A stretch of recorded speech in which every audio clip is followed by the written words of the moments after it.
Hey everyone, welcome to Fighting Over the Card Catalog, a snarky look back on young adult novels of the 80s and 90s. I'm Jess.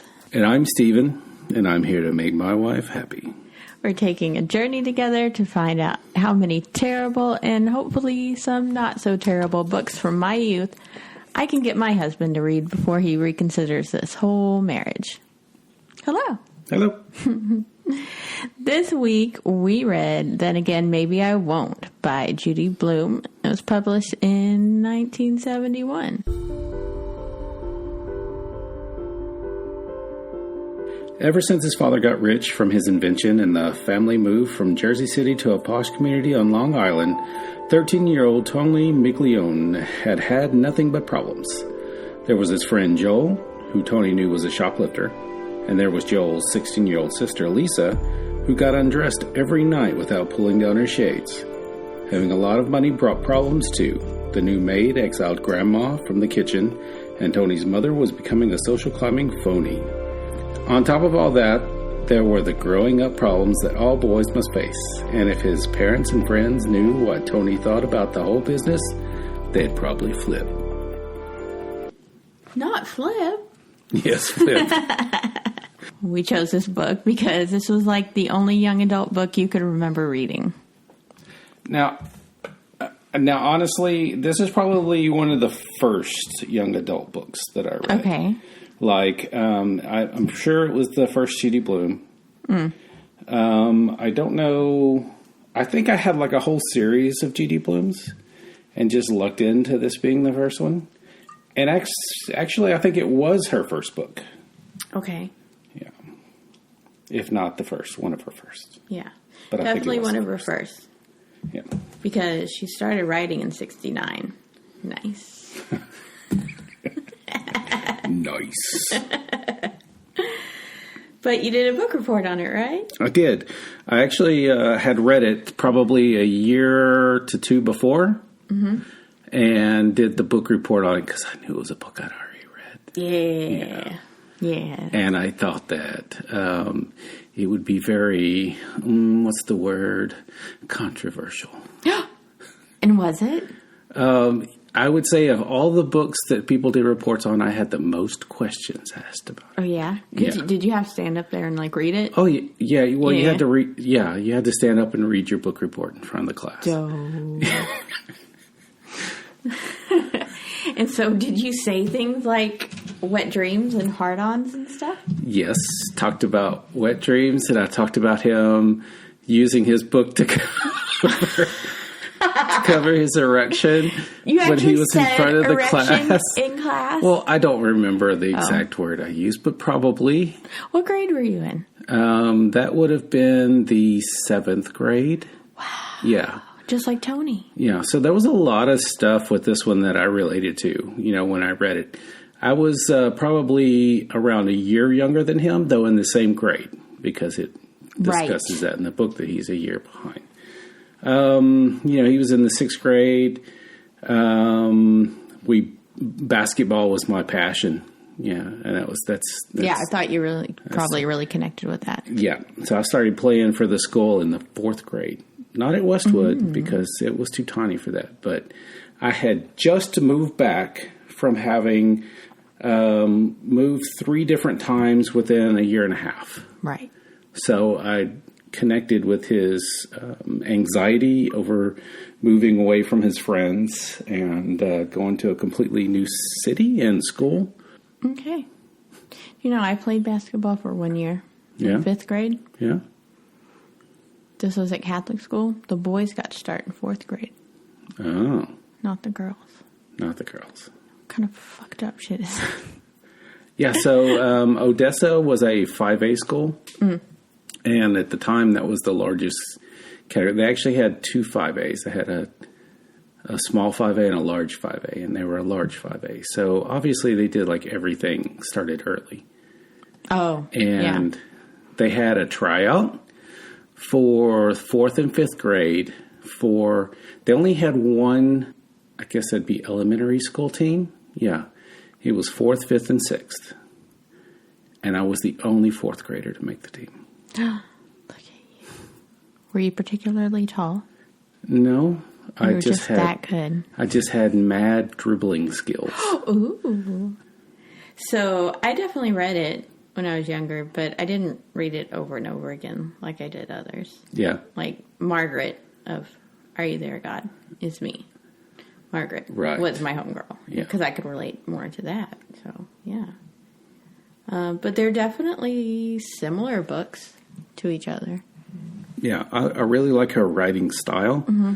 She does a really good stream of conscious thought. Very much. And it shows the irrational thoughts of teenagers. And at the same time, it shows the revelations that teens themselves will have just from, talking to themselves and having existential crises. Right. Yeah. I like how she has, like those really deep thoughts mixed in with completely dumb 12-year-old. Very irrelevant. Yes. Yeah. Irrelevant and irrational. Uh-huh. But, it's mixed in with those things that, they seem small to us as adults, but back then they were absolutely overwhelming. But yeah, she captures that, has always captured that incredibly well. I am so glad I found Judy Blume instead of Babysitter's Club growing up. It's not an either or. I was able to read both. Yes, I probably wouldn't have had the joy of reading quite as much. Probably not. Right, I know, because it sucked the joy out of your reading soul or whatever. Okay, so guess what? Judy Blume's going to be 81 next week on February 12th. Have you read any of her any of her adult books? No, I don't believe I have. Oh, you should. I should. Her most recent adult one, what is it? In the Unlikely Event. It's based on a true story that happened in her hometown when she was young. There were 3 separate plane crashes within a year in her hometown. Wow. Yeah, and it covers that. I was thinking that would actually... That is an unlikely event. Yeah. So here's some fun about her. She sold over 82 million copies, and they've been translated into 32 languages. And of course, she's very controversial. And it's led to the American Library Association to name her as one of the most frequently challenged authors of the 21st century. Yeah, I could see people calling for bans of her books. Mm-hmm. Yeah, these books about masturbation and stuff in my child's library. Yeah, my mom wasn't like that, thankfully. But so throughout her career, she's made efforts to advocate for organizations that support intellectual freedom. Finding herself at the center of an organized book banning campaign in the 80s, she began to reach out to other writers, as well as teachers and librarians who were under fire, and it led her to joining the National Coalition Against Censorship. Okay, let's get into the book. So we meet the Magliones, which Tony gives us the pronunciation of, because there is an E on the end of it, but it's silent. I always really appreciate that if they have a difficult name. Like, I know Harry Potter fans, rejoiced in Goblet of Fire when Hermione, said her name out for a crumb. Yeah, because people didn't know how to say it at first. Yeah, I had arguments with my kids. I'm like, it's Hermione. No, it's Hermione. I don't know. Hermione is how Crumb said it. That's my favorite. Yeah. Hermione. Uh-huh. Yeah. So, yeah, thank you, JK. That was one of the really great things you did there. So, they live in Jersey City. His family consists of his mom, Carmilla, his dad, Vic, his older brother, Ralph, and his wife, Angie. They're both teachers. He's got a pretty solid group of friends and a paper route, and he's looking forward to playing basketball in junior high. He also lives with his grandma, who can't talk anymore after her larynx was removed due to cancer. Vic is an electrician, and he invents things in his spare time down in the basement. and his mom sells underwear, leading Tony to tell us, I wonder what it's like watching ladies try on underwear all day. I'd really like to get a look at that. Thank you, Tony. Apropos of nothing, Vic says that Angie has fat legs. Yeah, that's on my problem list. Yeah, yeah. He really wants to buy a new bike for his paper route. But his dad says saving for college is more important. But I understand this is, getting us thinking about them not having a lot of money and stuff. But wouldn't he earn more from his paper route? Ostensibly, if he had a better bike? Yeah, I mean, it would be like an could investment. take on a second paper. Yeah. So, Vic, I don't know what you're thinking there. Turns out Angie is pregnant, and everybody freaks out because they don't have enough money for this. But they're a family, and they have, some touching moments saying, oh, we'll support you and all that. Grandma says that they can call the baby Vinny because there was another brother who was killed in Vietnam. Yeah, so two things. Okay. One is I did not relate to a supportive family. Right. Who encouraged each other. Mm-hmm. And I thought it was very problematic that the grandmother was trying to name their baby. Really? You thought it was bossy instead of just a suggestion? Yeah, hey, why don't you guys think about trip. this? Yeah. But no, she just straight comes out and says, oh, we'll name it Vinny. Oh, that's true. Well, she doesn't say it. She wrote it down. Yeah. It was that emphatic. Which makes it more real, yeah. Okay, well, I kind of thought it was lovely, but yeah, that's a good point. Damn. I have a lot of feelings on the grandma, though. So yeah. After we learn this, Dad, Vic, takes this metal box out with him for a few days in a row while he's wearing a suit.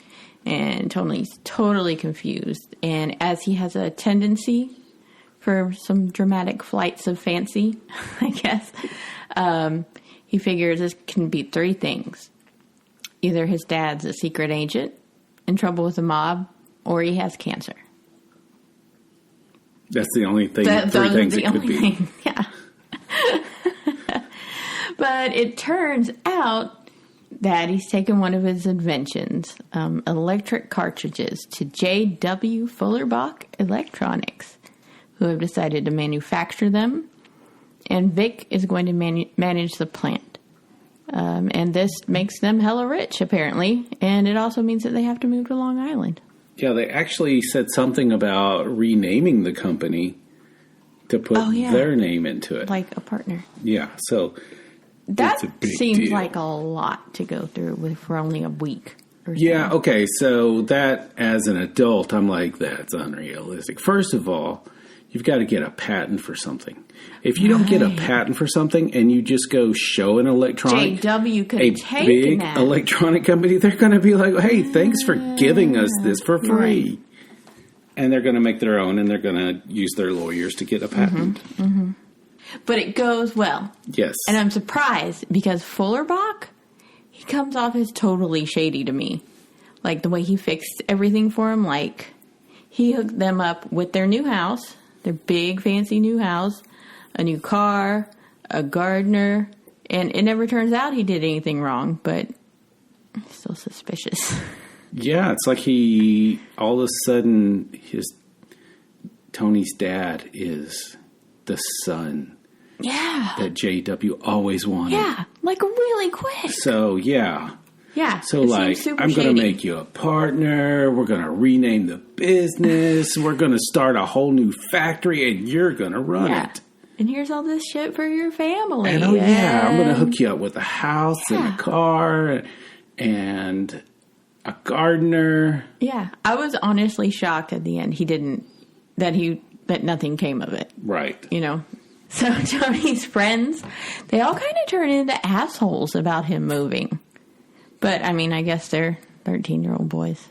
Well, I didn't really see it as assholes, more as their parents being assholes and trying to say stuff about his dad and how he got money. But, yeah, I can see kids also being upset. Yeah, and that's how they... moving. Yeah. Like, you're leaving us. Mm-hmm. Except for Frankie, though. Yeah. I love Frankie. He's good people. And Angie are also moving, but they're moving into an apartment in Queens. The big move happens on my birthday. Did you notice that? Oh, I didn't know. Oh, it's July 20th, in case y'all are wondering. So, okay, they take nothing but Grandma's pots and pans and Tony's Jefferson Junior High pennant, which is where he was going to go for junior high. He ends up giving that to Frankie, though. It used to be Vinny's. That's all he was going to take, and he gives it to Frankie. I think that's lovely. Yeah, I can't imagine, not having anything. Yeah. That I was going to take. Yeah. I mean, or telling my kids, no, you can't take anything. It makes it sound like they didn't bring any clothes or toys or books or...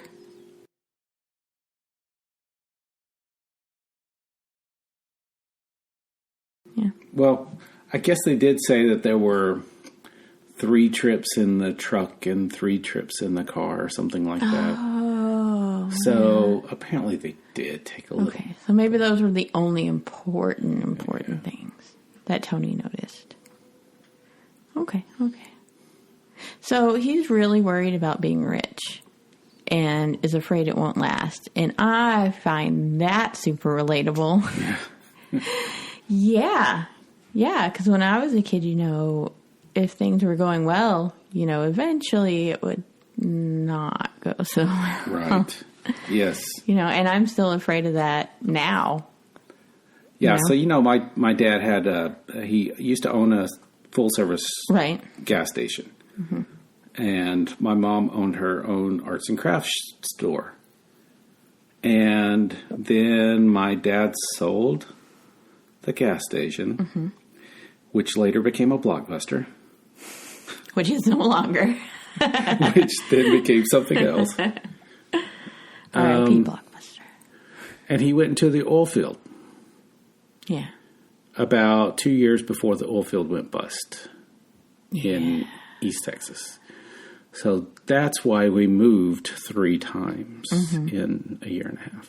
And you went to Odessa, where there's still oil. Odessa, and then went to Hobbs, New Mexico, and then back to Palestine. And that's when my parents got divorced. And it was from that point, from the point of us moving to Odessa on, I never had any idea about money at that time, I guess. It just wasn't something I ever had to think about. Right. And then from that point on, it was we're poor. No, you can't have anything. You can't have new clothes. You can't have pictures for school. Sometimes I didn't have lunch money. Yeah. And so that was a really big, okay, now I know what it's like to be poor. Yeah. Yeah, I wouldn't say we were poor as I was growing up. But I kind of always feel like I knew there was money stuff, talking about rent. And my parents declared bankruptcy when I was probably about 10 or so. And, they had no problem talking about it around us or to me or stuff. So, yeah, I've always been shaky about money and not feeling... I guess it's good to teach your kids about money. Maybe not so much to make them just... fear. Yeah. And have so much anxiety. Yeah. But so that they know when they grow up a little bit better how to manage themselves. Yeah, just managing money. Yeah. Yeah. So I guess once my parents got divorced, that's when we really were poor. Because my mom had left 2 jobs, 2 good jobs to come back to Palestine and then had no job. And then all of a sudden they're getting divorced. Cool. And my dad would not give her money. So she got $175 a month to raise 2 kids, two teenagers. Yikes. And then she started working for the prison. Here's something I don't understand. Okay, so he tells us all about their garbage. They have 3 garbage cans in the ground by the kitchen door. And twice a week, the garbage truck comes by and the cans get emptied. Nobody puts their stuff down at the curb. Is this some rich people bullshit or some 70s bullshit or both or what? I'm guessing both because I had no idea what he's talking about. That confuses. So they're in the ground. Like, okay, if it were compost, that would make sense, right? No idea. But they come by and empties the cans from inside the ground by your kitchen. I'm so confused by this. Like, is it just 3 open cans where you can open the door and throw stuff out into it?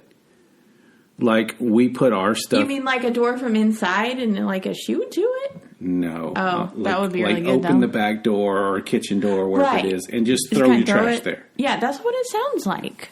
Anyways, that was some bullshit that I just did not understand, but okay.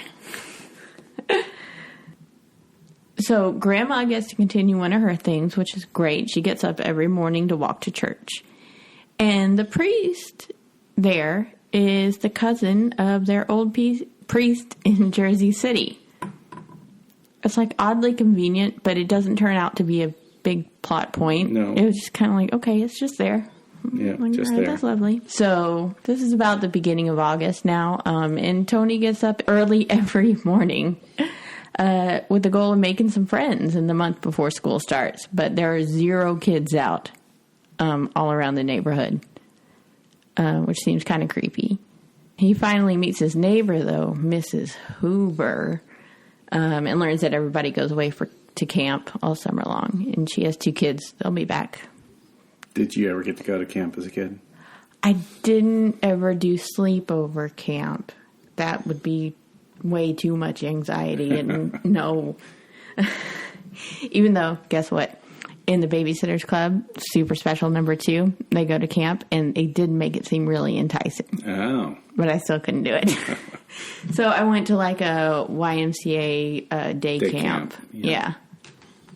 That was like, it was legit camp. It was out in the woods, and there were arts and crafts cabin and a lake and all that stuff. I went to a YMCA.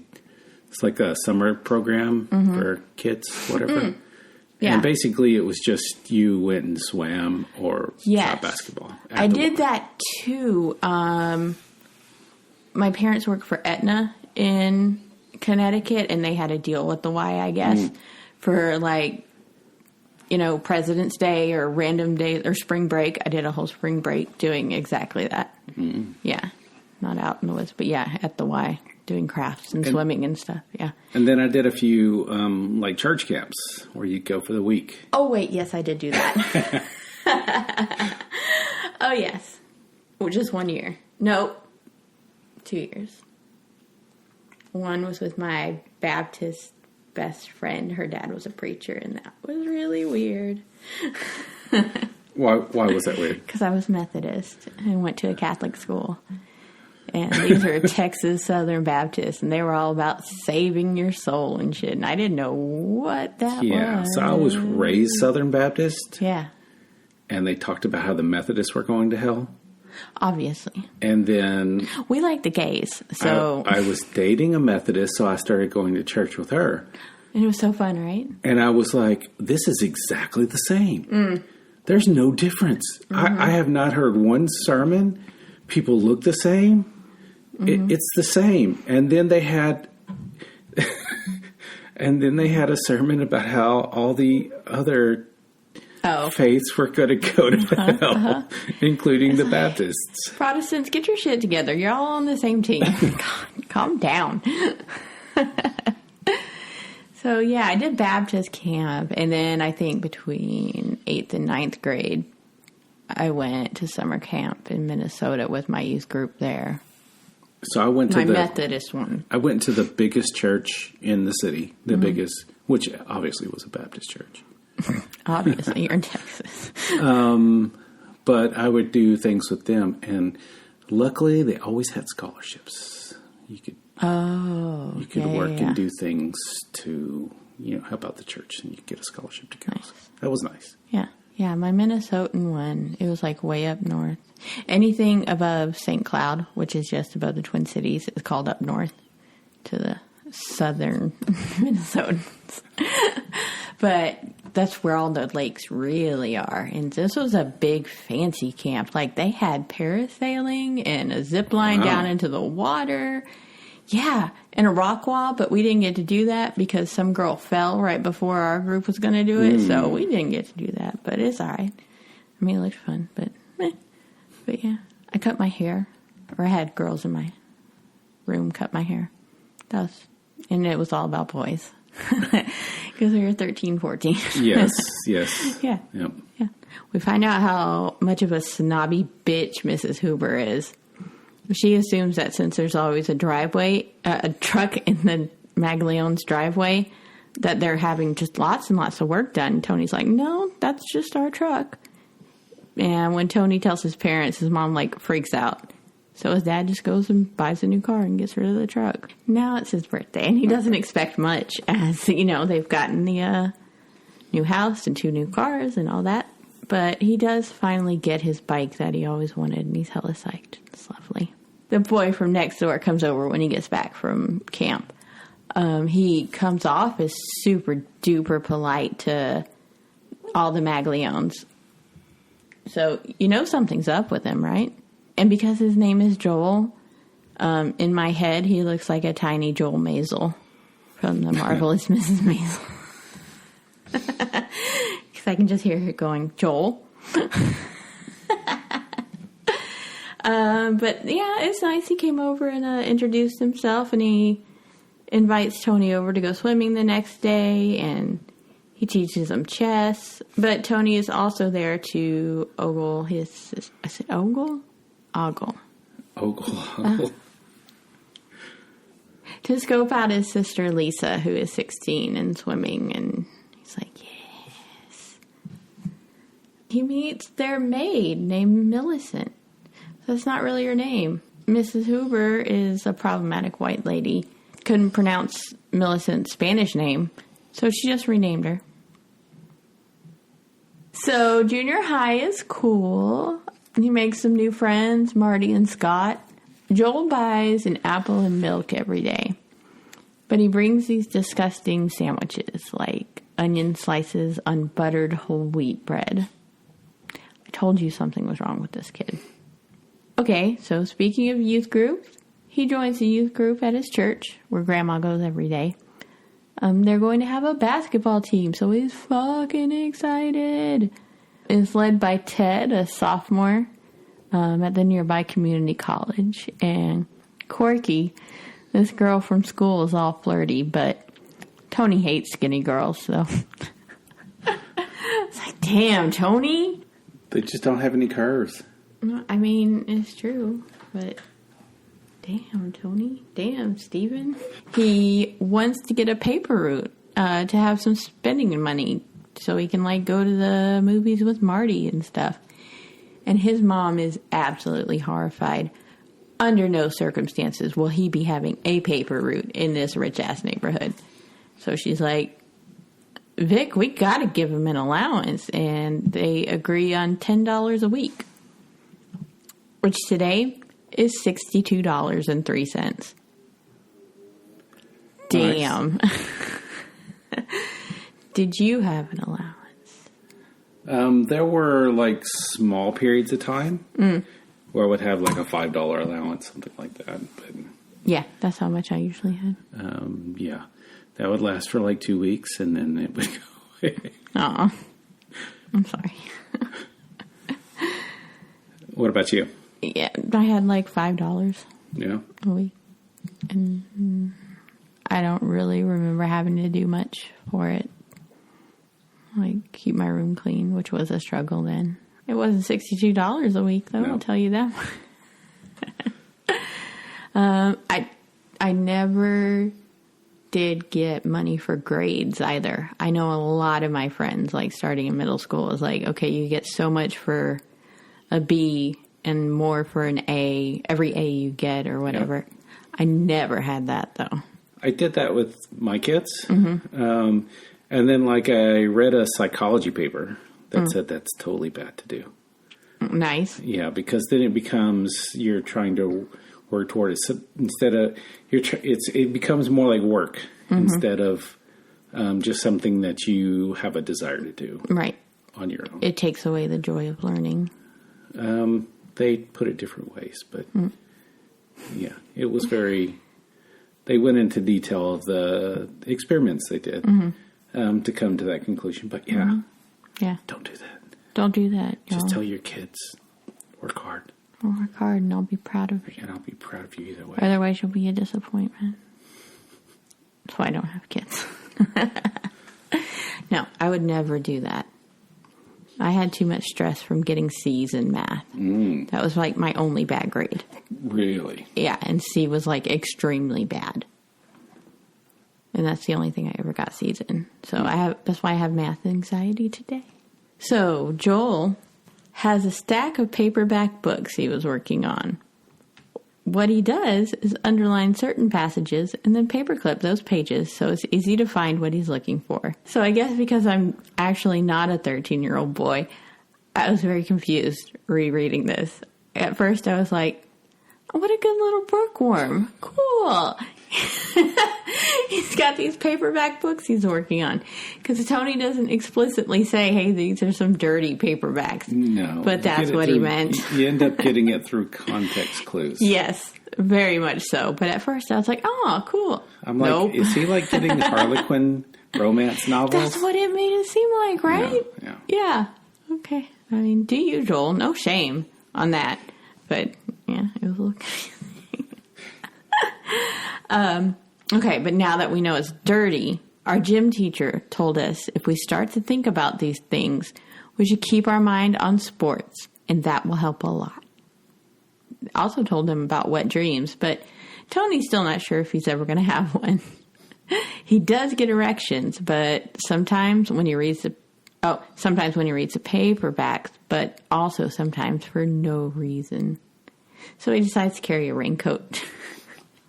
As you do. At all times, just in case he's got a cover. Do you have that problem? I'm sure I did.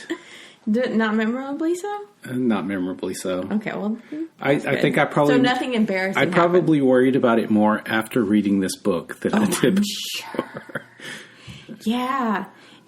And was conscious of it. But you probably knew you weren't alone. Yes. Yeah, so that's good. But did you creep on girls? Probably. Okay, because Tony definitely did. Creeping on Lisa. Watching her cheerlead, because of course she's a cheerleader. And he hates on Corky some more, because she wants to be a cheerleader. But Corky looks like a 5th grader. You can't tell if she's a boy or a girl unless she happens to be wearing a skirt, which is practically never. Her hair is cut short and she's really small. She spends a lot of time giggling. I'll bet Lisa never giggled in her whole life. Tony. He hasn't spent much time around females, I guess. True. Here's my problem with myself. Why am I more forgiving of this and this problematicness than I am of racial problems in the Babysitters Club? Is it internalized misogyny? You know, I just automatically think, well, boys would be boys, and he doesn't know any better. But I wasn't that way with Christy, saying Claudia's exotic. I don't know. Is it because this book seems older than the Babysitters Club does to me? What do you have a problem with on this piece? Talking about you can't tell if she's a boy or a girl. And because she's not wearing a skirt and her hair's cut short, so she might really be a boy. Or a lesbian. Or a lesbian. Or he's, intimating things here that I don't like at all. Well, I mean, it was the 60s, 70s. Right. So that, I don't know, is that why it makes it seem more okay? Maybe. I also wonder if it's because I have more respect for Judy Blume than I do Anna Martin.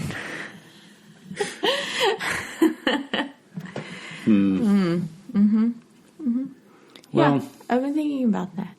I think it might be all the things.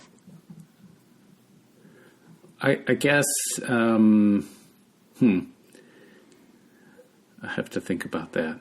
Yeah. It seems like maybe, because there's a time before puberty where everything is not sexualized. Mm-hmm. People are just people. People are, it doesn't matter if they're, well, other than having the cooties, which is a social talk thing. Yeah. But really, when you're talking with a girl and talking with a boy, it's, when you're really young, it's the same, unless somebody specifically tells you, oh, you should be hanging out with the boys or you should be hanging out with the girls. But, so it seems kind of like it's almost like he sees her as pre-sexualized. I can't tell if she's a boy or a girl. So maybe that's better than sexualizing someone and saying they have fat thighs. Okay, true on that. Yeah. Anyway, it's not okay, Tony. Joel and Tony go to the store for some school supplies, and this is when we get into really problematic Joel. He steals some batteries, and Tony cannot believe it. It makes his stomach hurt and makes him think twice about going over to sleep over at Joel's that night. But, he really wants to see Lisa's diary that Joel said he'd show him, so he forgets about the stealing thing. It's all right. Did you ever steal anything? I don't remember as a kid stealing anything. As an adult, I stole a mirror. A mirror? Yeah, it was by accident. Oh. Like, I was at Walmart, and it was in the cart, and she didn't scan it. And I didn't realize till I got home, but I'm like... Yeah, that's happened. I'm sticking it to the man right now. Oh, you still felt like a badass. What about you? Stick it to the man. That's happened before. But, yeah, definitely nothing on purpose ever. No, I was scared of getting in trouble. Yeah. Oh, yeah. No, I was a good girl. I had a friend who would steal things.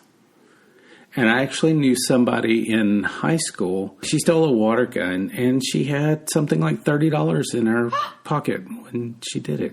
She just get off on it or something? I guess. Yeah. That's what Joel does. He could pay for stuff, too. Joel makes this same stupid prank call that Christy's brother Sam did in the first Babysitter's Club book, where you call up a number of times and you say, is so-and-so there? You do that like 3 times, and then you call back with a different voice saying, this is so-and-so. Have there been any messages for me?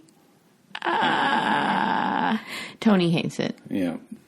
Did you ever make any phone calls? Indeed, I did. So my favorite one was I would call up random people, just a random number, and if a woman answered, I would say, hey, how are you doing? And she'd be all like, good. And she'd be like, who is this? And I'd say, oh, this is some fake name. I'd say, you gave me your number at Target the other day. Because there's definitely a chance she was at Target the other day. And she would never believe me. She wouldn't believe me at first, but then I'd be like, oh, yeah. Da-da-da-da. And I'd start talking about something. I don't remember what. But, yeah, they'd always believe me in the end. I saw you in the sporting goods aisles. You were looking at the tennis rackets.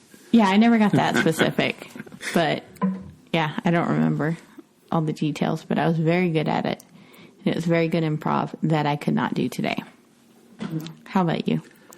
Yeah, my favorite was calling the bowling alley and asking them if they had 10-pound balls. Mm-hmm. So I called one time, and this guy's like, oh, we got balls all sizes. And, of course, we started laughing at that. But they were like, oh, yeah, but do you have 10-pound balls? He said, yeah, we got 10-pound balls. Cool. Well, how do you carry them around in your pants? Can I ask you something? Sure. Why does this guy working at a bowling alley in Palestine, Texas, have a New York accent? No idea. Maybe he moved to New York. Real? No, that was for real. Okay, cool. All right. They're making these calls from inside Joel's parents' bedroom. They have a round bed on a platform. What kind of impression is that supposed to be? Really fancy or kinky? I don't know about the 70s. Yeah. But I'm thinking kinky. Okay, that's what I thought too. And I'm kind of grossed out they went in there too. But then they go look for Lisa's diary in her room. Don't find it because she found out and she left a note saying, "Your sister's smarter than you think, snooper," or something. So they look all over her room, but they get caught by Millicent.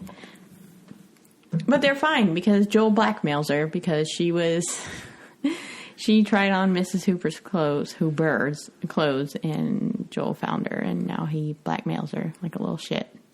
Like you do. Like you do. But Tony says, the more I know about him, the more I'm not sure if I want to be his friend. Because Tony's a good person.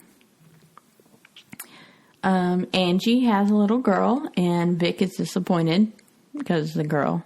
But he gets over it, I guess. They call her Vincenza after Vinny, but she will be called Vicky, which is more acceptable. Tony thinks she looks like a plucked chicken, and I really love that. Because normally I think they look like potatoes, but plucked chicken is very good.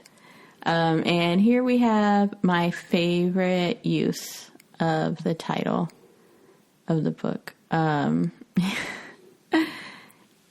Tony says, maybe Vicky will get better looking. Then again, maybe she won't. I just thought that was very good. Carmela gets Angie a baby nurse as a present. Her name is Mrs. Buttfield. So, of course, Tony calls her the Butt. Okay, this won't make sense to you because you never watched Gilmore Girls. But there's this one episode a couple episodes when Suki had a nurse after she had her kid. And this woman reminds me so much of her. She's really scary and bossy. And she does like inspections and stuff, which Ralph finally has enough of. And he sends her packing. So, I don't know. There's no point to that. Except it leads to Carmela wanting a maid. Which doesn't go well. And this is also very much Gilmore Girls related. They go very quickly through 6 of them, just like Emily does. I could see Amy Sherman Palladino being influenced by Judy Blume. But they go through 6 until they get to Maxine, who is a hard ass. This is the worst part of the entire book for me. Yeah? Yeah. Yeah. So Maxine demands to take over all the cooking, which until now, Grandma has been doing. And this makes her furious. And she stomps up to her room and never comes downstairs. Not even for church. So much so that the priest comes to visit her. He's so worried about her. I hate this. Yeah, there are a lot of things. First of all, I have to say, Grandma, why are you throwing such a hissy fit? Are you kidding me? I understand you're very, very upset. Yeah. But to the point where you're going to ruin the rest of your life trying to make the point of it. Okay, I have a completely different take on YOLO. Right. Yeah, which was totally a thing in 71. Uh-huh. Yeah. Okay, so obviously I have an issue with the maid Nazi coming in. Yeah. And okay, good. banishing the grandmother from the kitchen. Yeah. Okay, good. Obviously. But come on, Grandma. It was Grandma's great joy in life. I know. It's what she felt like she could contribute to the family. Yeah. That's... I have more of a problem with the mom than I do with Maxine. Oh, no, same. Yeah, I don't have as much problem with Maxine. Yeah. It's like, that's bitchy, and I don't like it. But yeah, it's Carmela's house, and she should be the one setting the rules. And, it's her mom, isn't it? I think so. I don't know. I think it is. I don't think it ever either says. way, it'd be shitty. Yeah. But it's like, damn. Yeah. And so she's just up there. Nobody really cares too much, it doesn't seem like, except for Tony. Well, and me. Okay, so you're probably about to say this, but they end up giving her... Oh, at the TV? Yeah. Yeah. Yeah, they kind of buy her off. Yeah, so the dad buys her a color TV. Which I know was a big deal. Which was obviously a big deal at the time because, like, I mean, I remember in, like, the late 80s having a 13-inch black and white TV with 13 stations on it. 12 stations on it. There was no one. There never was a one. There was no channel 1. Anyway, that was a big deal. So I can see a color TV, almost 20 years before. Yeah, being a huge deal. I mean, I'm sure that was, We had one TV that was the main TV, and you had to watch whatever Dad wanted to watch. Yeah. And if Dad wasn't there, it was whatever the oldest brother wanted to watch. And if the oldest brother wasn't there, that was whatever the middle brother wanted to watch. Yeah. I mean, being the oldest, that was fine with me. Yeah. Although, that's not necessarily true. I know I had to watch a lot of Power Rangers and Teenage Mutant Ninja Turtles when I was not into it. And Barney. We watched Barney. With your kids. With the kids. Yeah. But yes, even in the mid-90s, I got handed down a 13-inch TV. But I did get to have cable on it. So, yeah, I hate that whole thing. I hate trying to buy her off. And it's making themselves feel better that they've given her something really nice, and then they can just kind of the mom says something about she's getting older now, she can retire and have time on her own. I mean, obviously that's not how she feels about it. Obviously, but she's telling herself what she needs to. Tony finds Joel being an absolute dick in the bathroom at school. He is jumping from sink to sink, which, first of all, just sounds incredibly dangerous. Yeah. Singing Nancy Brown. Have you ever heard of this song? Because I looked it up. I don't think so. It's about a young woman who takes a succession of men up the hills to West Virginia to engage in an act of prostitution. After which, she comes rolling down the mountain.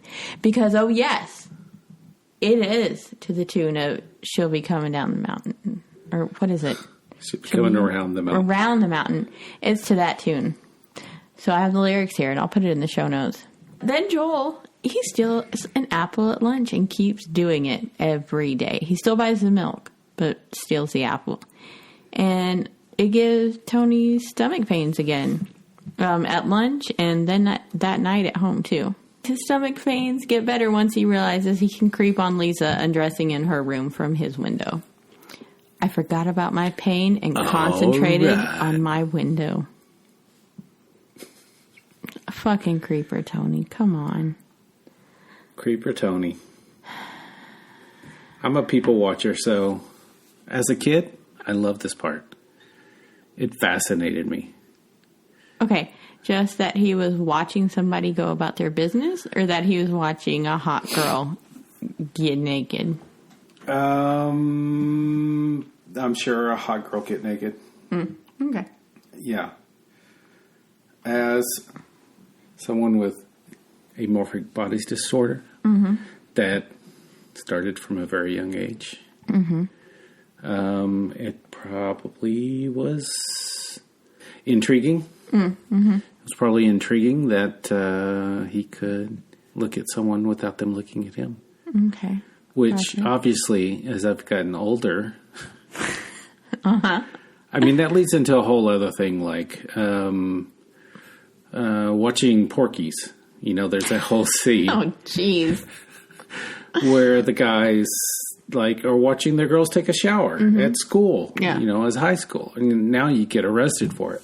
Goddamn right. But back then, it was just fun. It was just having fun. Boys will be boys. It's just boys being boys.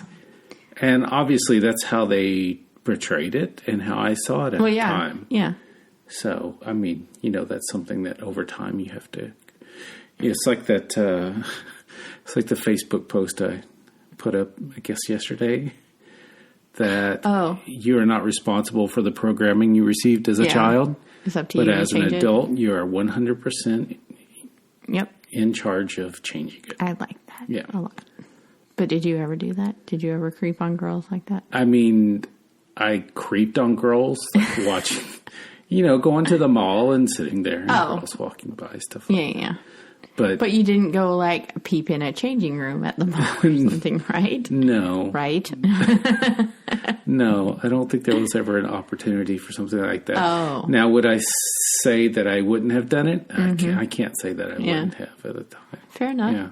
I mean, I did look at Playboys when I saw them. I mean, isn't that pretty close to the same? No. I guess they chose, yeah. Mm-hmm. Consent's everything. Gotcha. Yeah. So Grandma consents. Killer segues. What does Grandma consent to?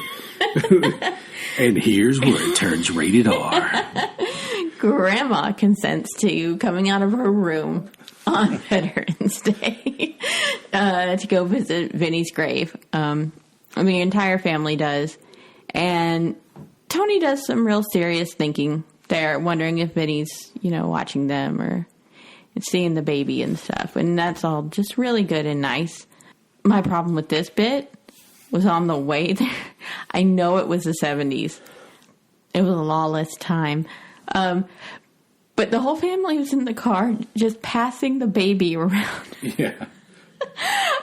She was feeding, and then she threw up on Ralph, so they handed her to Carmela, and it's just like, it's mind-blowing now to think about that. I remember in the 70s riding in a pickup truck for 3 people with 2 seatbelts.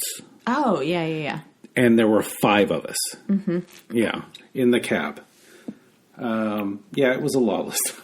It was a lawless time with seatbelts and certainly not baby carriers. And I know I was in a shitty little booster seat probably way before, standards today. Right. There, I'm sure it was fine. I hated it, though, and got out of it way too soon, probably. Yeah, there are different laws about that. Even when my kids were younger. I'm sure. Yeah, they were... so they had the rule where they had to be in a child seat, they had to be in a seatbelt at specific ages. But there were no has to be in the back seat. Seriously? Yeah. I actually had late 90s. I had a two-seater CRX, and we modified the back. Oh. We put a bolt through the back of it so we could put a child carrier in the back part of the CRX. And so, it was perfectly safe except for the very large pane of glass that was right above where it was. Yeah. Oh, my God. I'm really glad Aaron's alive today. Yes. Me too. Okay. So Ted starts up the team at church, and it's very exciting. There are no tryouts. He wants to make sure everybody can play, which is great. So they have 2 teams, and they're going to alternate at halftime and play other churches and temples. So they got like a church religious league or whatever. Do you like that? Do you think that was fair? It's better than what some of them do. A lot of them do it now where you play quarters. They have 4 quarters, and they'll play. Yes, that is how it works. Yeah. Or they have 6 quarters. No, they'll split it into 4 quarters, and it'll be, Gotcha. I obviously, as a good basketball player, did not like that. Did not like that role when I was. Now who's bragging? But for youth leagues, yeah, what you got to do. Especially a church, so you didn't really want to show off. Like Carmela wanted to show off her house for Thanksgiving. I'm really proud.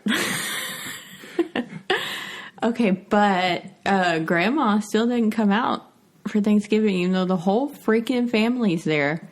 They go up to see her one by one, and they all think it's real nice. She has a color TV up there. They all pretty much on their side of it, Carmela's side of it. Like, oh, She gets to live out her golden years in such luxury. Everything's great. Tony's like, I could tell them how it really is, but I won't. He knows he'd get in trouble. Angie did bring Vicky in a car bed, which confused the hell out of me. Because when I hear that, I think, the beds, like, shaped like cars for little kids. Okay. It's not what it means. It was more of a safety thing than just passing her around. It's like a box. A padded box. Yeah. I had to look that up. Right. But Vicky was terrible and just screamed the whole time, so they sent her up to Grandma. Yeah. Poor Grandma. We learn Corky's real name is Catherine Thomas because she flirts some more and has her friend help her, pass notes and stuff, and it's all very middle school. I think that always happened, and yeah. I was going to say, and probably still does happen, but no, I'm sure it's like through text or something. Yeah. Like you have your friend text somebody probably. Yeah. Tony thinks about Lisa some more. They'll never know the joys of do you like me, yes or no. I know. Check yes or no like that. Yeah. Song. But yes, you're right, and that's a shame. You know what's also a shame?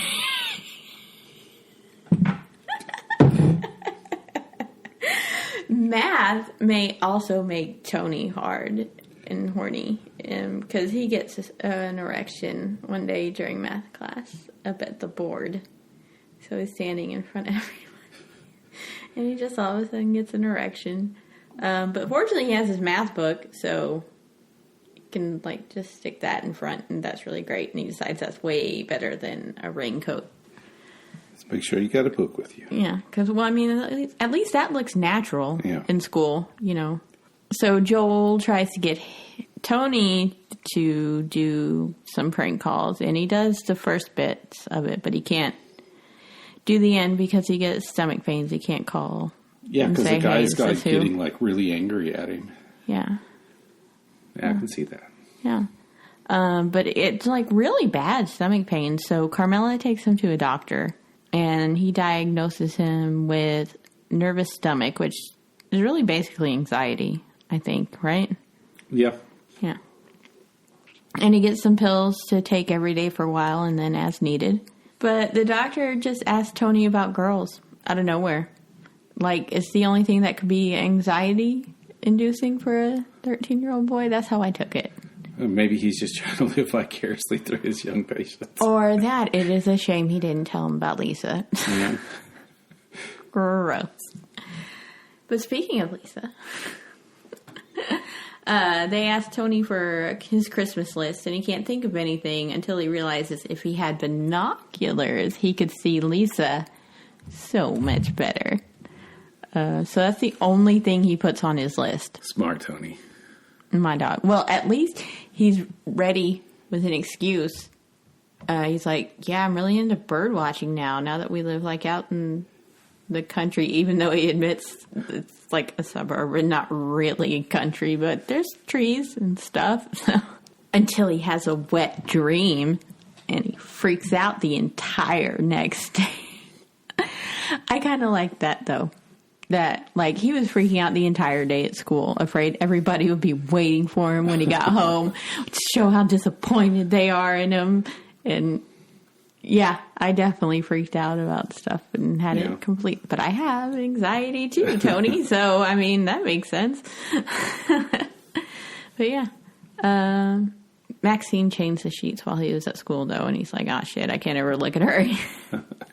Now, he's all worried about this spot on the... Mm-hmm. It makes me wonder, is he sleeping naked? Because you have underwear on. He has to have a huge... Oh my God. a huge wet dream. Okay. For it to go through his underwear and soak the sheets. Is this just something that Judy didn't think about? I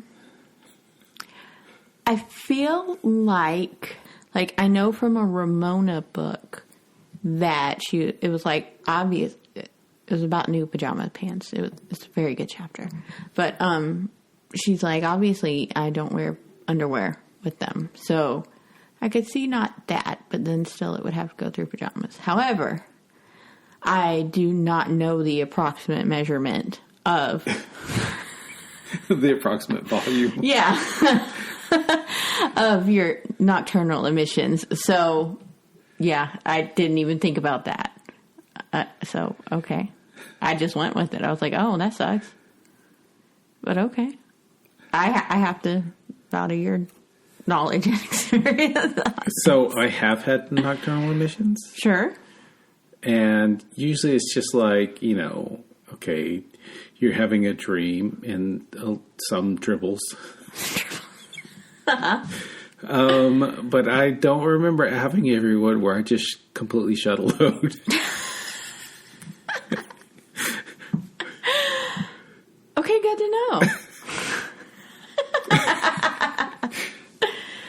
Well, apparently he did. He really went for it. He apparently did. Yeah. Aw, Tony.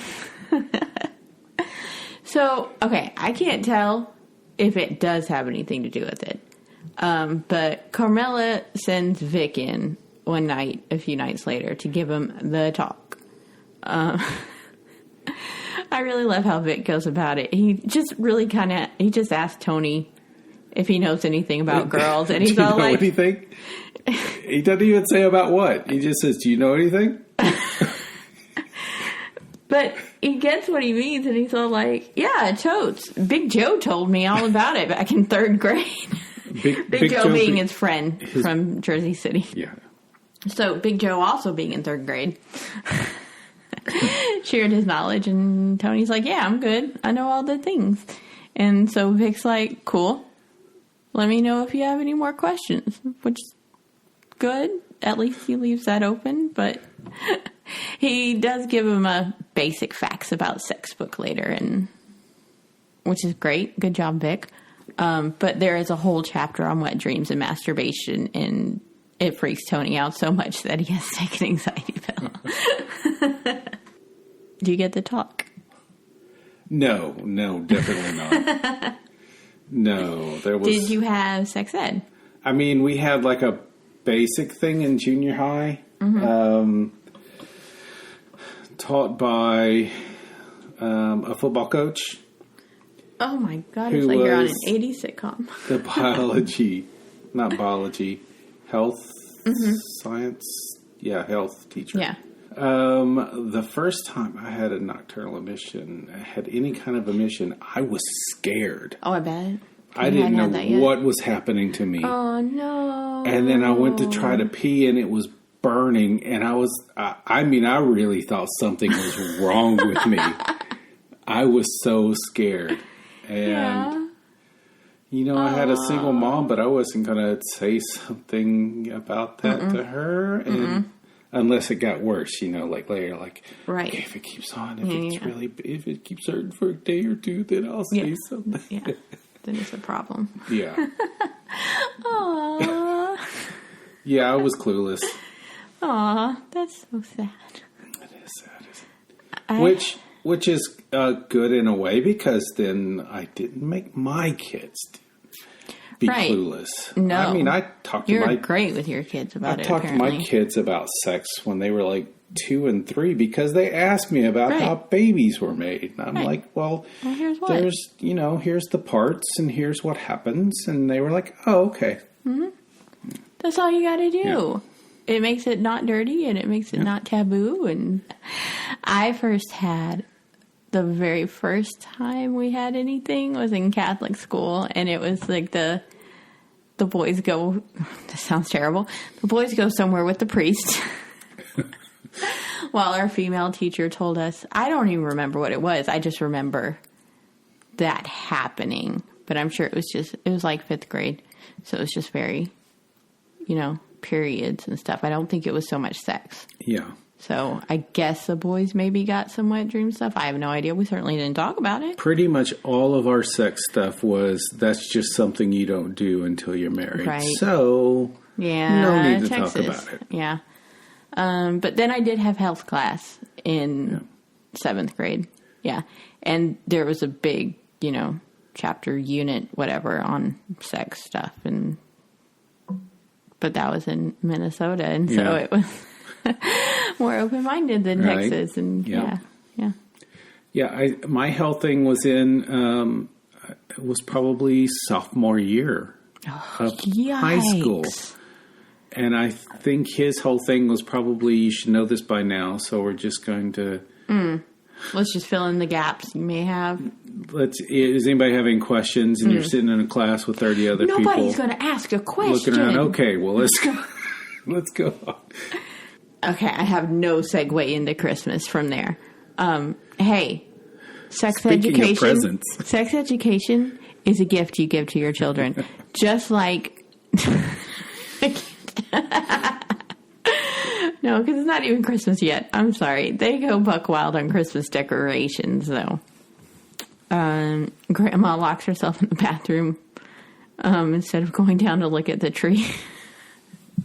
And the lights. The lights and everything.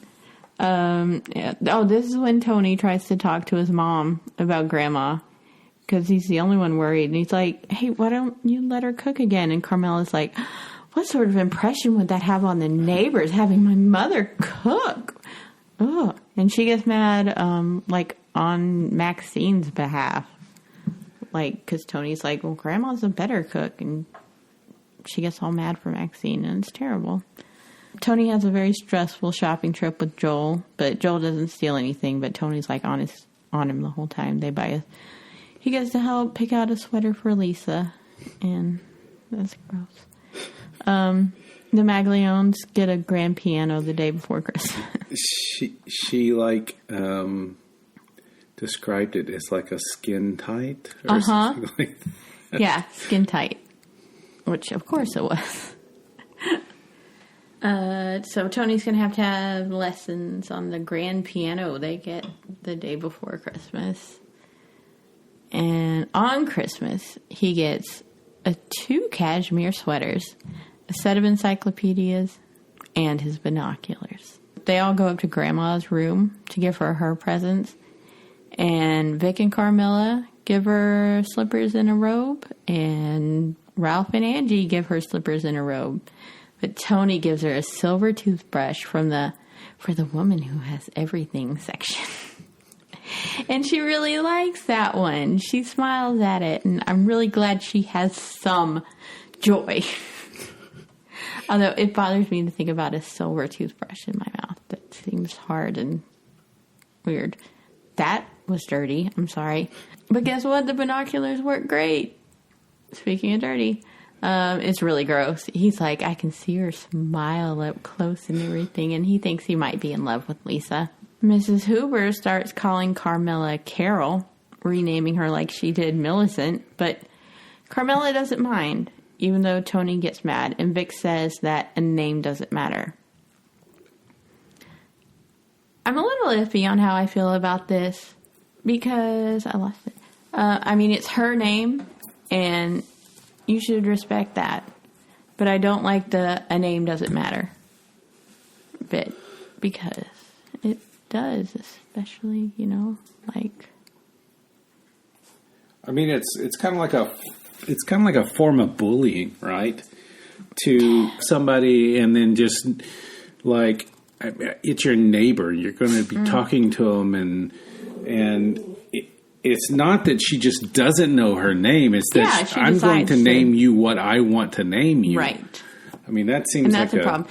A form of bullying. I see it as parallel to people who have transitioned and, want to be called by their preferred pronouns and their name. Yeah. And so when Vic says the name doesn't matter, it's like, well, yeah, it does. But then you also have to respect the person that it's about. And if she's saying she doesn't mind, then I guess it's okay. Yeah. So that's why I'm iffy on it. I don't know what kind of life she's had leading up to this, that she is so impressionable to, specifically the neighbor. Yeah. In everything she does, from,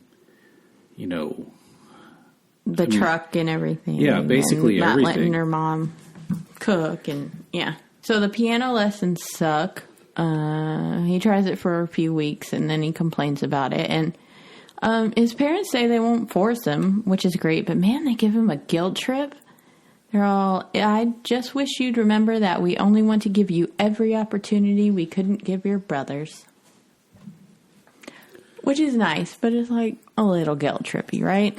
Yeah, I mean, it's basically saying, I want you to be better. I want you to be different. And so here's this piano. I want you to learn the piano because I think I'll like you better if you. Oh wow!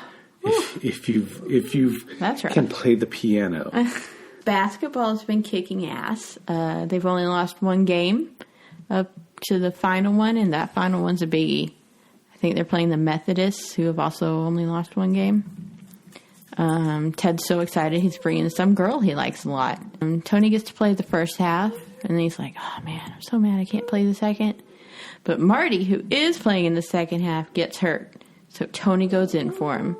And he doesn't make the winning shot, but they do win. And he's so happy. He gets the winning assist. Assist, yeah. He's like so happy until it turns out Lisa is Tony's girl. No.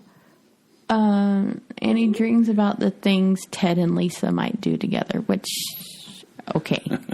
Yikes. And it seems creepy to me with Lisa being 16 and him being a sophomore in college, but it is only 3 years. And he's difference the youth probably. minister. But dreaming about the things they do together is not okay. Tony. But guess what is okay? Our good old friend Frankie calls up. And Tony's like, oh, I didn't even think about the fact that we could call each other. But Frankie's going to come up for a weekend. And he's like hella impressed with all the house and money. But Carmela is turning into a snooty bitch about his continued existence in Tony's life. They go over to Joel's house and get fucking wasted. Because they did the bad thing. Beer before liquor. Never sicker. When was the first time you got drunk? Got drunk? Got drunk. I think it was legal. Yeah. Yeah. My ex was too. She was 21 or 22 the first time. Yeah. Yeah. I was a good girl. I mean, okay, there was one time in 6th grade where I had some friends over and we did a couple of shots out of my parents' liquor cabinet. But I don't feel like we got drunk. But that was the first time we sneaked alcohol, and that was pretty young. Yeah. My mom tells a story of me drinking a beer when I was a toddler. And them coming out to the garage and seeing me have it. I had a 6-pack. Mm-hmm. I don't remember the story, but she loves to tell you were it, drunk. So. But the first time I got drunk was probably around the age of 15 or 16.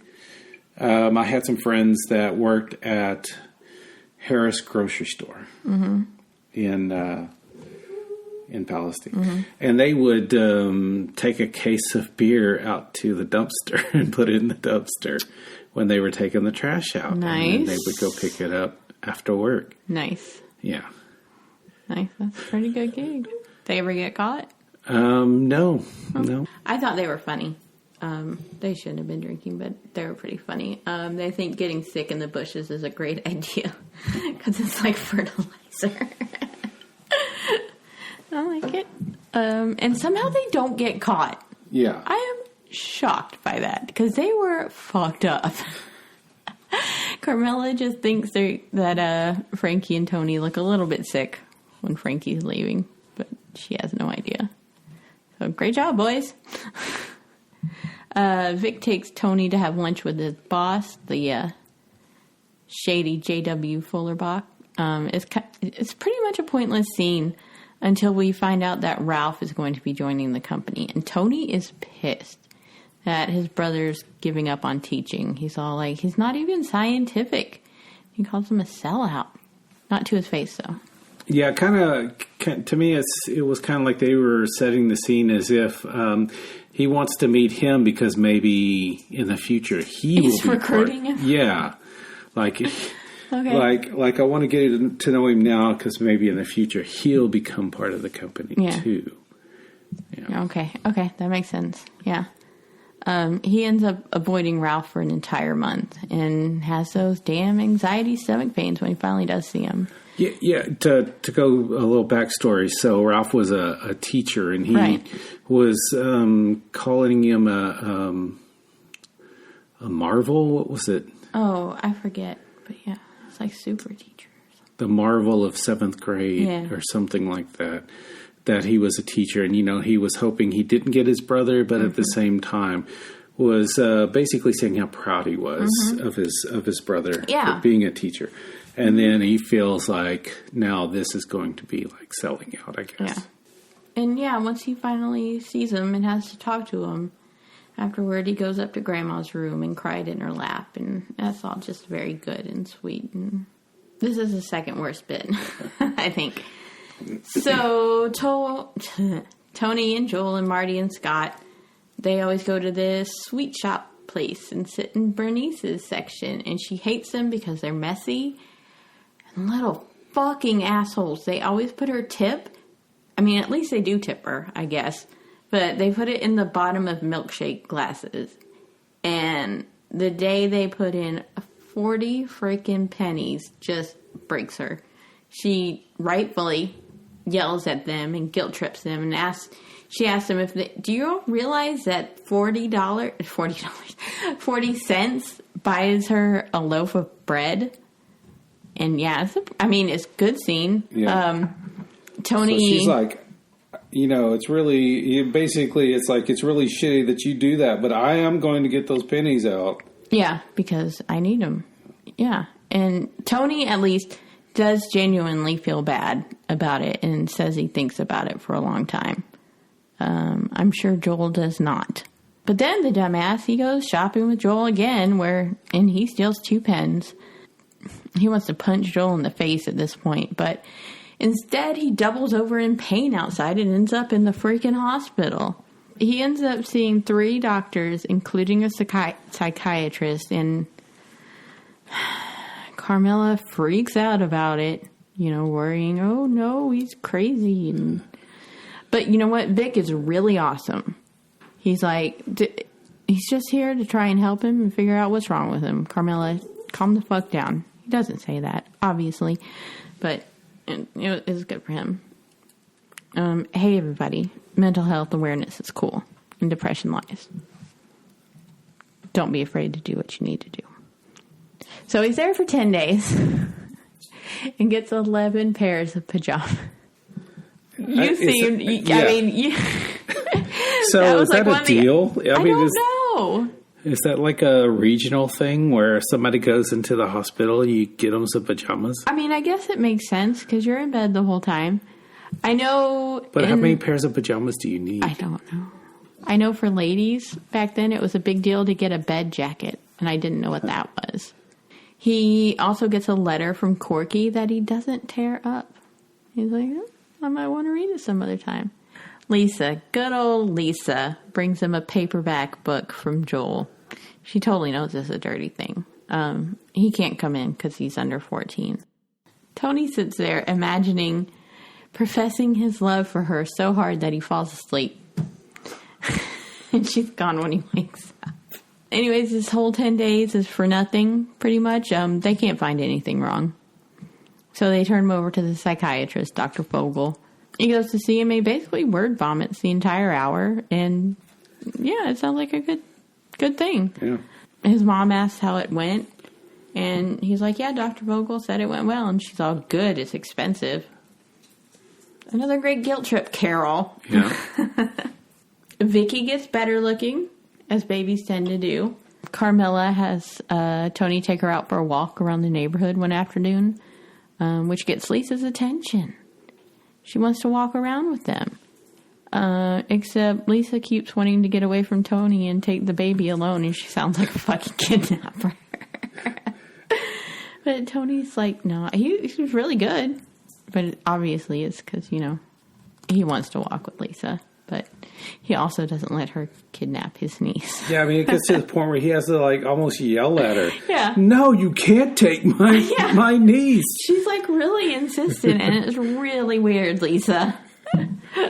Tony tells Dr. Vogel about him watching Lisa change her clothes, and Dr. Vogel doesn't tell him to stop or anything. He just asks how it makes him feel, and Tony's like, well, excited.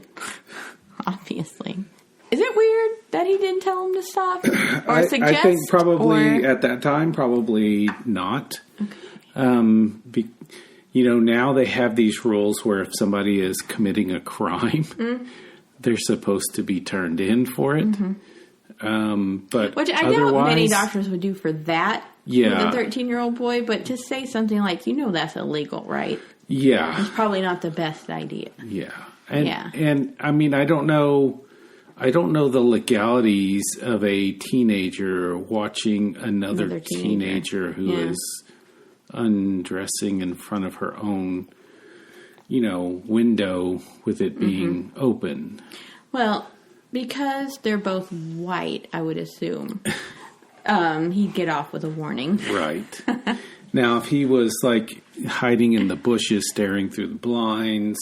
Yeah. Well, that'd be trespassing, too. Yeah. Yeah. But he's in his own house, just looking out his window. Yeah. The binoculars make it... Yeah. But he's just bird watching. God. I'm sure there's a tree out there somewhere. In the English sense, bird watching. You mean as in girls? As in girls. Well, this bird gets her license in a Corvette. Because, of course... Yeah, I knew a girl who got a 1970 Fastback Mustang as her first car when she was 16. Fastback Mustang. Yeah. That just sounds like a bad idea. Yeah, she wrecked it 2 months later. Right. Yeah. That makes, yeah. It's not a car you should give any kid. No. And she takes Joel and Tony out for a ride, which, bad parenting. Because she's a terrible fucking driver. She drives super fast with them and scares the boys. I mean, that's bad. Yeah. Ralph and Angie are going to buy a house just a few blocks away. A 5-bedroom. I guess things are going well at Fuller Brock Electronics. Yeah, so if the dad is if he's the plant manager now, then he's got to be... assistant to the plant manager. Which, once again... reinforces it's not what you know, it's who you know. Yeah, but guess what? Nepotism. Yeah. So it's got 5 bedrooms, which is good because Angie's pregnant again. You know how that happens, right? I know how it happens because I had 5th grade and 7th grade health class. So Joel finally gets caught stealing. This time it was golf balls, and he... tries to get Tony to help him, but Tony doesn't say anything. And Joel says he hates Tony. He gets caught because the salesman goes in the back, so he thinks he's all alone. And then they walk out, and the people come out after him, and lo and behold, there's closed-circuit televisions. And Tony has mixed feelings after it. He knows he should feel relieved that that's all over, but he feels bad. I mean, it was his friend-ish. Yeah. And he has this whole big, dramatic, imaginary situation about Joel going to jail and making the newspapers. Going to the juvenile detention center. For 10 years. But Joel's home that evening. The owner's not pressing charges. Because he's white and that's his first offense. Because he's white and it's his first offense. But the Hoovers, they do decide to send him to military school next year. Which, again, gets Tony's mom wondering if maybe I should send you to military school. Right away. And if it's good enough for the Hoovers. Yeah, it's gross. But Vic, again, is a great dad. And he's he just shoots that down right away. Yeah. Good job. Well, he didn't completely shoot it down. He said, we'll leave that up to Tony. Did he? I thought he shot it down. No. Oh, but it's kind of sad when Joel's telling him because he says that's just how his dad deals with his problems. Yeah. Just puts him away somewhere, anything to not mess up his golf game. Yeah. Damn, Joel, you got my heart a little bit there. I mean, he was starving for some attention. Yeah, that's what it was. Cause with like a lot of kids, if you don't give them positive attention, they'll give you negative attention. They'll take negative attention just as well. True. So the Maglione, I forgot their name already. Magliones start putting in a pool that summer, and Tony has a dream, but this time it's about Corky. And he considers putting the binoculars away on a shelf where he can't reach them. But then again, maybe he won't. The end.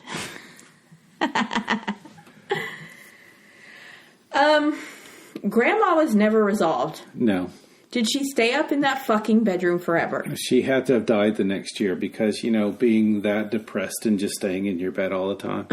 I mean, I know that, like, Charlie and the Chocolate Factory, they stayed in bed for how many every years. No, that's fiction. That doesn't happen in real life. If a person gets bedridden like that, they basically just start deteriorating. Right. You know, it's atrophy. Everything atrophies. So yeah, I'm Grandpa sure Joe's faking. Yeah. I'm sure that her body started deteriorating and things like that afterwards. So it was not a happy ending for Grandma. It was not. And Judy Blume did us the favor of not telling us? Yeah. Okay. I guess so. Okay, but here's my one last thing. Maxine had Sundays off. So I know, Carmela just doesn't want her cooking at all because of the neighbors. But my God, couldn't they have let her cook that one day, do a big Sunday roast type thing? But they didn't. I hate you, Carmela. So that's all I got for this book. The grandma thing it was too much. I guess my closing thoughts was I'm really glad that I found Judy Blume as a teenager. Just the way she writes made it really interesting, and she actually touched on a lot of anxiety-causing issues that teenagers have to deal with. But not in like a patronizing way. And basically let you know that other kids are dealing with it as well. You're not alone. Yeah, and we're definitely going to do more Judy Blume books. And, as I had mentioned earlier, she's so good at stream of conscious writing and mixing the irrelevant and irrational thoughts of a teen right along with the profound revelations that stick with a person for a lifetime. And that's, it really created a joy of reading. Yay. Yeah. Unlike the Babysitter's Club, we tried to crush it. It crushed my soul. Maybe it wouldn't have been so bad if I'd started reading Babysitters at the age of 6 or whatever. When you started reading. But next time, I haven't discussed it with you yet. But I'm just here to make you happy. I know, I love you so much. I thought we'd delve into what was my second favorite series, which was another club. We really like clubs then, okay? The Saddle Club. Sorry, with number 1, Horse Crazy. So it may be a couple of weeks before this one's oh my God. Because it may take me a couple of weeks to get through it. It's shorter. It's 131 pages. Anything else? Any final thoughts? I love you. I love you. Thank you for reading with me. So I know for certain at this point in our podcast journey, we're on Spotify and Stitcher. Not sure if we're on iTunes yet, but if we are, please rate and subscribe. If you want to contact us, you can email us at fightingovertheCardCatalog@gmail.com. Find us on Facebook and Instagram at Fighting Over the Card Catalog. On Twitter at Card Catalog Pod. or check out our website, fightingoverthecardcatalog.com, where you can also listen to our episodes there. So thanks for listening. We're reading the books of your childhood. So you don't have to. Bye, everybody. Bye.